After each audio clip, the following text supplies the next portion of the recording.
Kawikaan, ika-13 kabanata.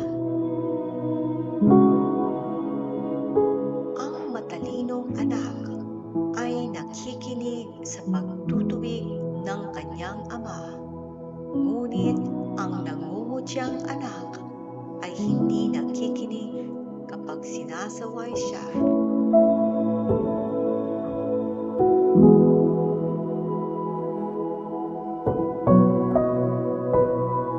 Ang taong nagsasalita ng mabuti ay gagantihan ng mabuting bagay, ngunit ang salita ng taong hindi tapat ay gagantihan ng karahasan.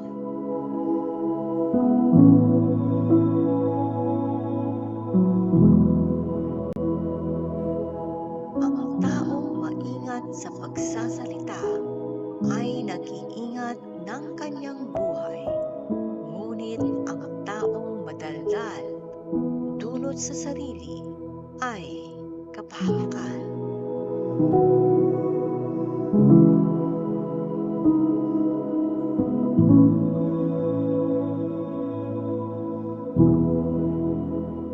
Ang taong tamad hindi makukuha ang hinahangad, ngunit ang taong masipag ay magkakaroon ng higit pa sa kanyang hinahangad.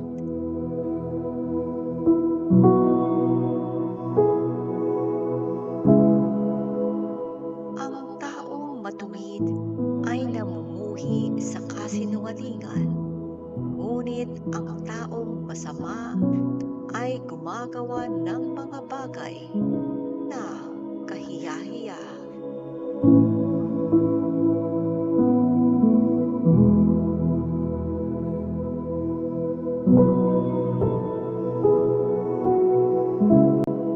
Ang taong walang kapintasan ay iingatan dahil sa kanyang matuwid na pamumuhay, ngunit ang makasalanan ay mapapahamak dahil sa kanyang kasamaan.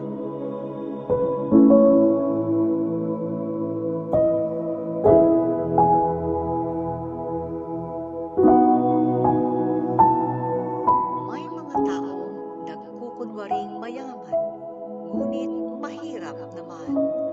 At may mga nagkukunwaring mahirap, ngunit mayaman naman.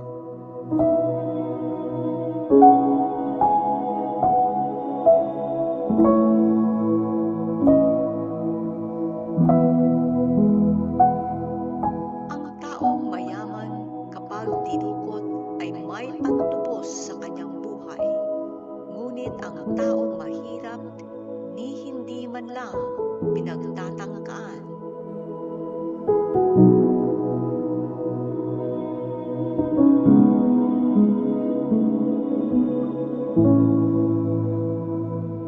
Ang buhay ng taong matuwid ay parang ilaw na maliwanag, ngunit ang buhay ng masama ay parang ilaw na namatay.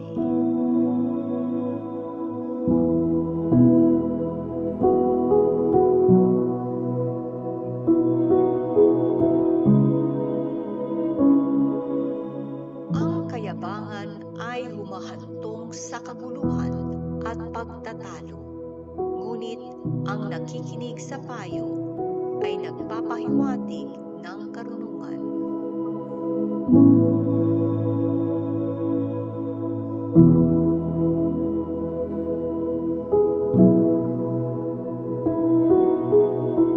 Ang kayamanang nakuha sa pandaraya ay madaling nawawala, ngunit ang kayamanang pinaghirapan ay pinagpapala.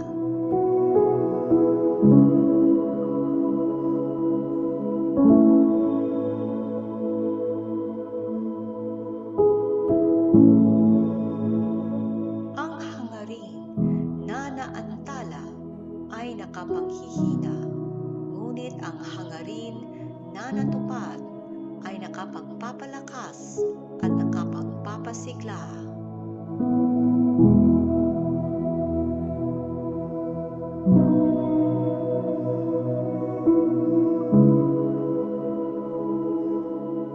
Ang taong tumatanggi sa turo at utos sa kanya ay mapapahamak, ngunit ang sumusunod dito ay gagantimpalaan.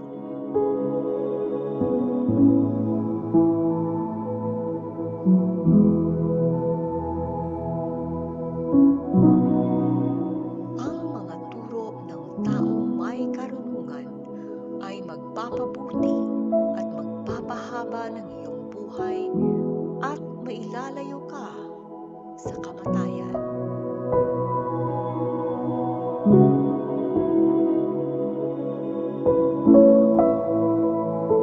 Ang taong may mabuting pangunawa ay iginagalang, ngunit ang taong taksil ay kapahamakan ang kahahantungan.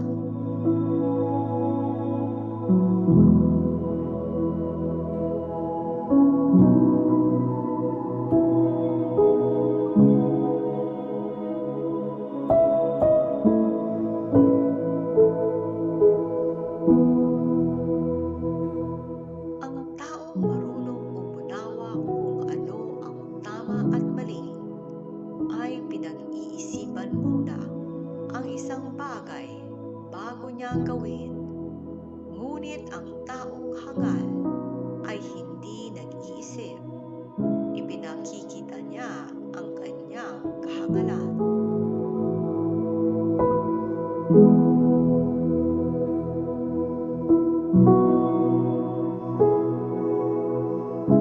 Ang masamang sugo ay lumilikha ng kaguluhan, ngunit ang mapagkakatiwalaang sugo ay nagpapabuti ng ugnayan.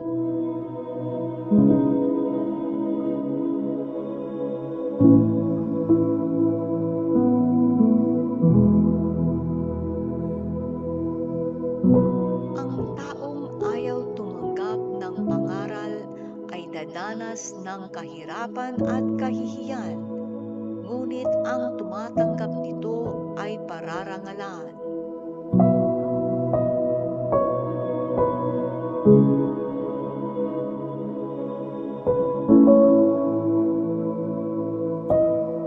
Ang pangarap na natupad ay nagdudulot ng ligaya, subalit ang taong hangal ay hindi tumitigil sa paggawa ng masama.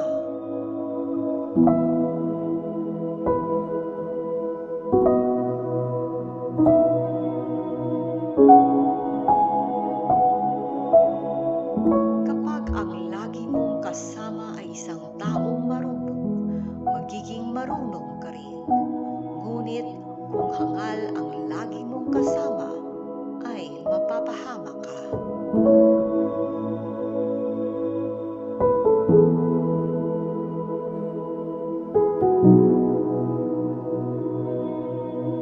Ang kapahamakan ay darating sa mga makasalanan saan man sila magpunta, ngunit ang mga matuwid ay gagantimpalaan ng mabubuting bagay.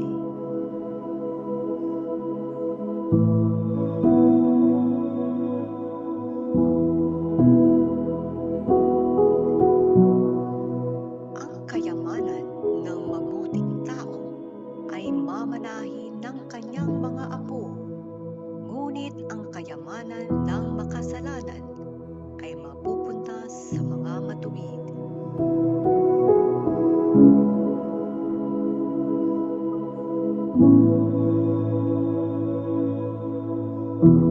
Umani man ng sagana ang lupain ng mahihirap, hindi rin sila makikinabang dito dahil sa hindi makatuwirang patakaran ng iba.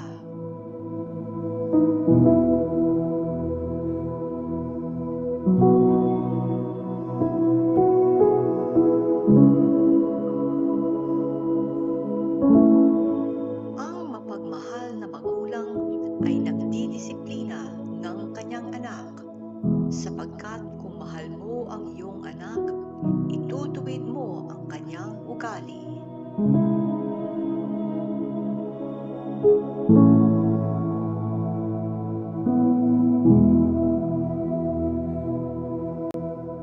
Ang taong matuwid ay makakakain ng sapat, ngunit ang masasama ay magugutom.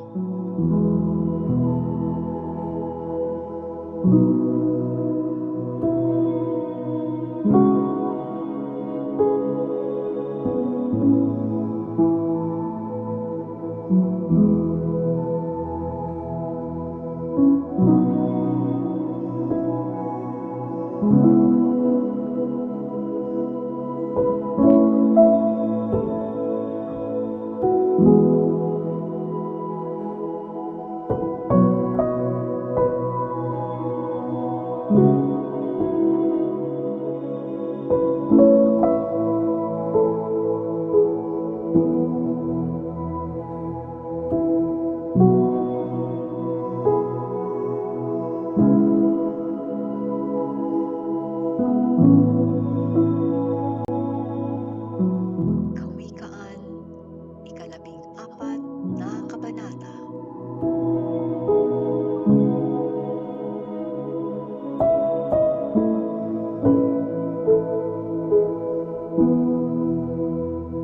Ang marunong na babae ay pinatatatag ang kanyang sambahayan, ngunit ang hangal na babae ay sinisira ang kanyang sariling tahanan.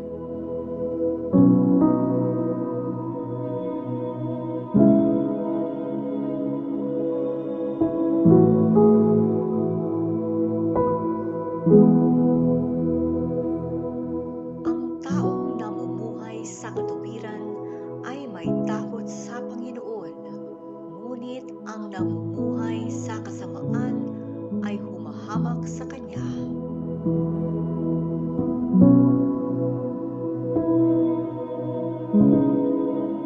Ang salita ng hangal ang magpapasama sa Kanya, ngunit ang salita ng marunong ang mag-iingat sa Kanya.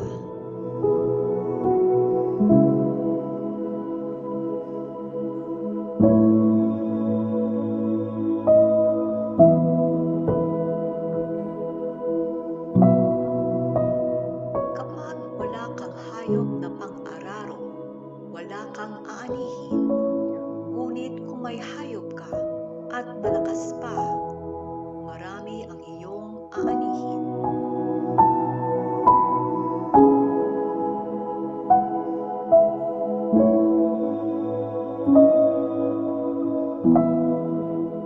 Ang tapat na saksi ay hindi nagsisinungaling, ngunit pawang kasinungalingan ang sinasabi ng saksing sinungaling.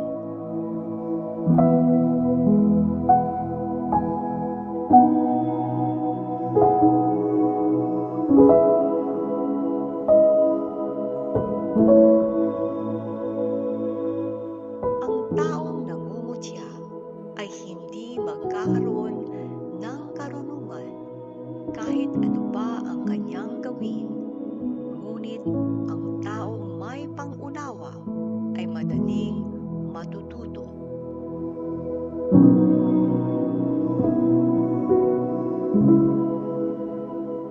Iwasan mo ang mga hangal dahil wala kang mabuting matututunan sa kanila.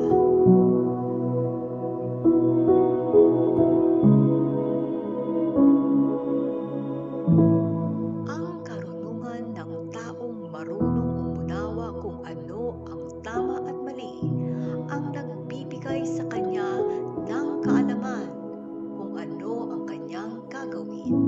Ngunit ang kahangalan ng taong hangal ang magliligaw sa kanya.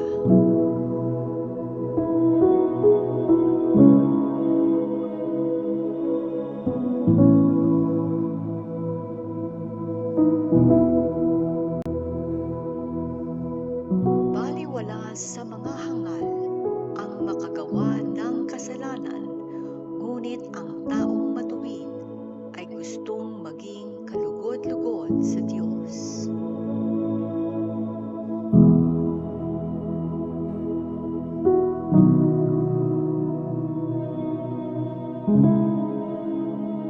Ikaw lamang ang nakakaalam ng iyong kabiguan at kagalakan.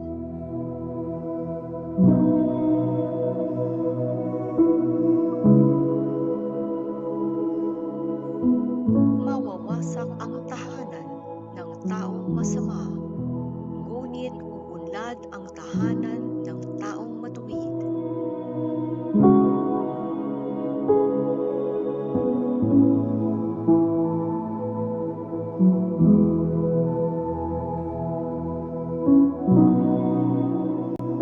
Maaaring sa tingin mo ang daang tinatahak mo ay matuwid, ngunit kamatayan pala ang dulo nito.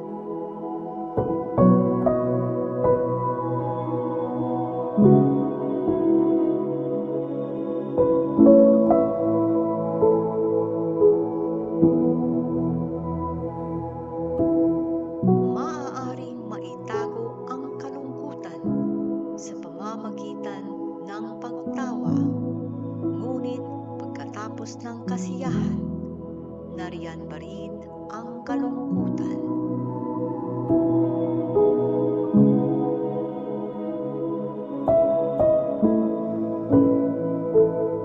Ang tao ay tatanggap ng nararapat sa kanya kung ano ang ginawa niya, mabuti man o masama.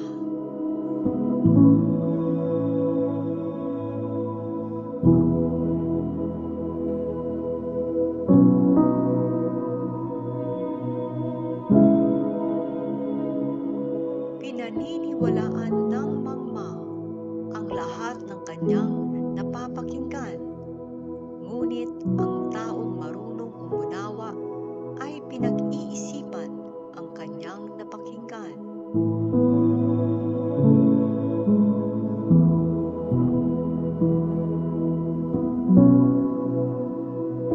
Ang taong marunong ay iniingatan ang kanyang sarili at umiiwas sa gulo, ngunit ang taong hangal ay walang pag-iingat at padalos-dalos.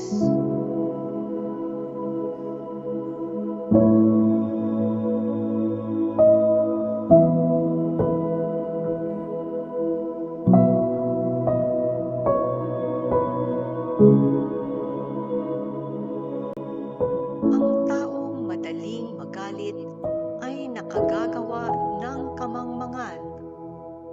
Ang taong mapalinlang ay kinabubuotan.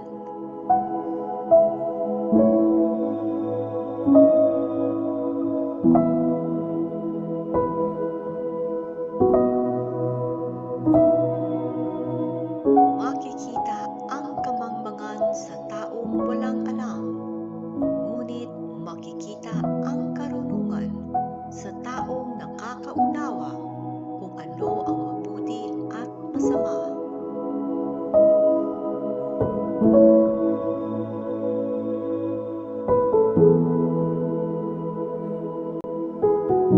Ang taong masama ay yuyuko sa taong matuwid at magsusumamo na siya ay kahabagan.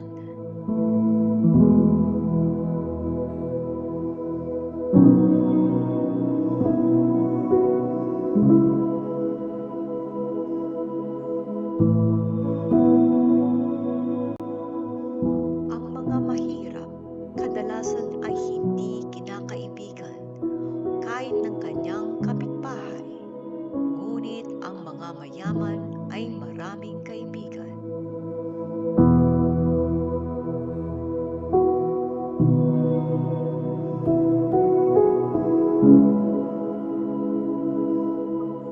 Ang humahawak sa kapwa ay nagkakasala, ngunit ang tumutulong sa dukha ay pinagpapala.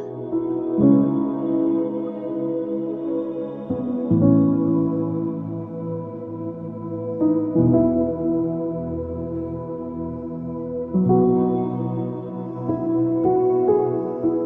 nagbabalak ng masama sa kapwa ay nagkakasala, ngunit ang nagpaplano ng mabuti ay dadamayan at mamahalin ng kapwa.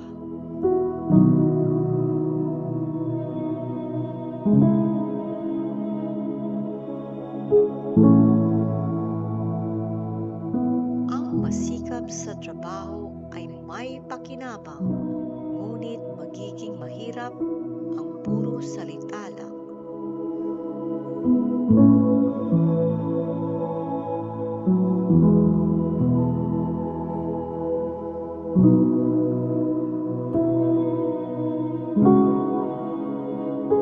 Ang karangalan ng taong marunong ay ang kanyang kayamanan, ngunit ang hangal ay lalo pang madadagdagan ang kahangalan.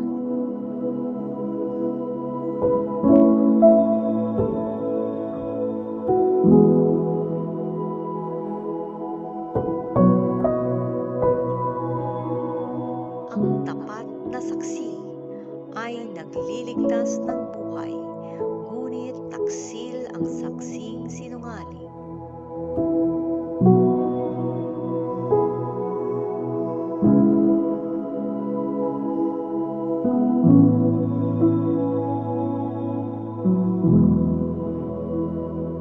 Ang taong may takot sa Panginoon ay may kasiguraduhan at siya ang kanlungan ng kanyang sambahayan.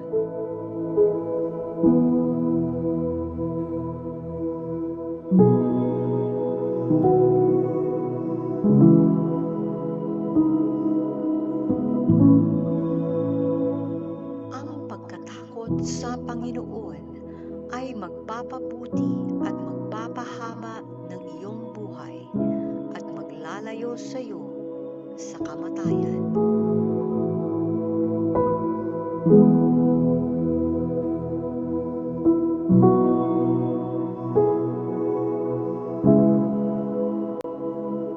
Ang kapangyarihan ng isang hari ay nasa dami ng kanyang nasasakupan, ngunit kung walang tauhan, tiyak ang kanyang kapahamakan.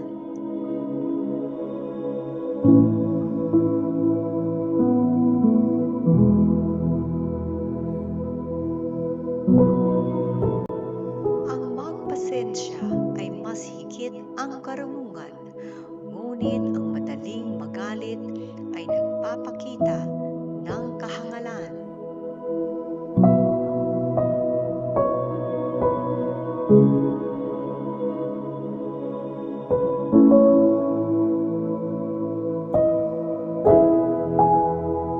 Ang payapang isipan ay nagpapalusog ng katawan, ngunit ang pagkainggit ay tulad ng kanser sa buto.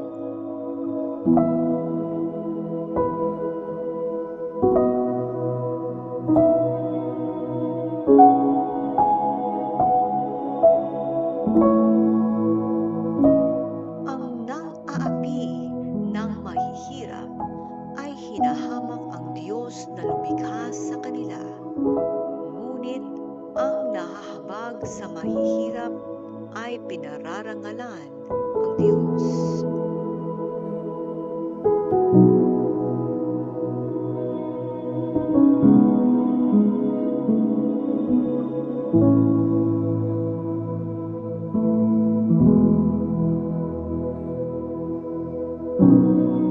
Mapapahamak ang masama dahil sa kanyang masamang gawain, ngunit ang mga matuwid ay iingatan dahil sa kanyang pagkamakadiyos.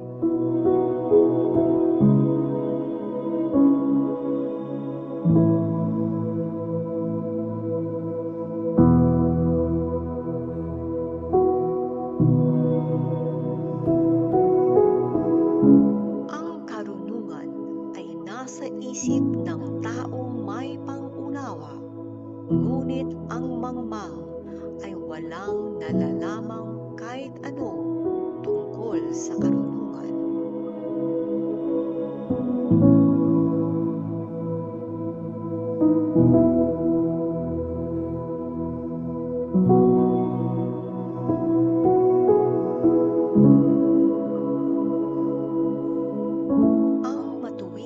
pamumuhay ng mamamayan ay nagpapaunlad ng kanilang bansa. Ngunit kung sila ay magkasala, mapapahiya ang kanilang bansa.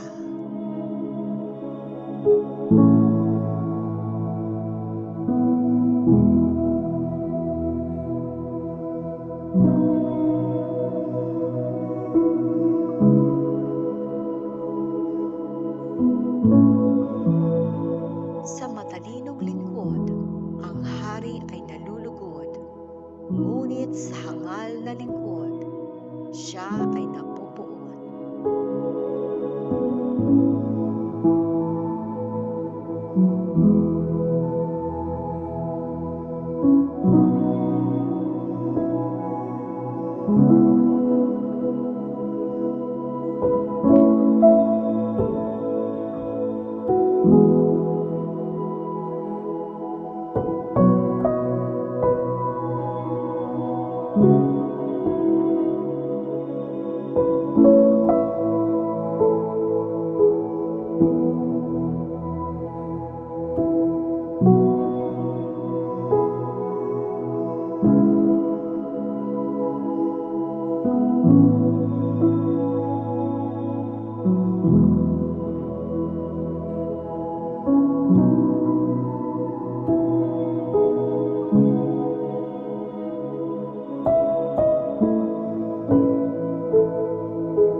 Thank you.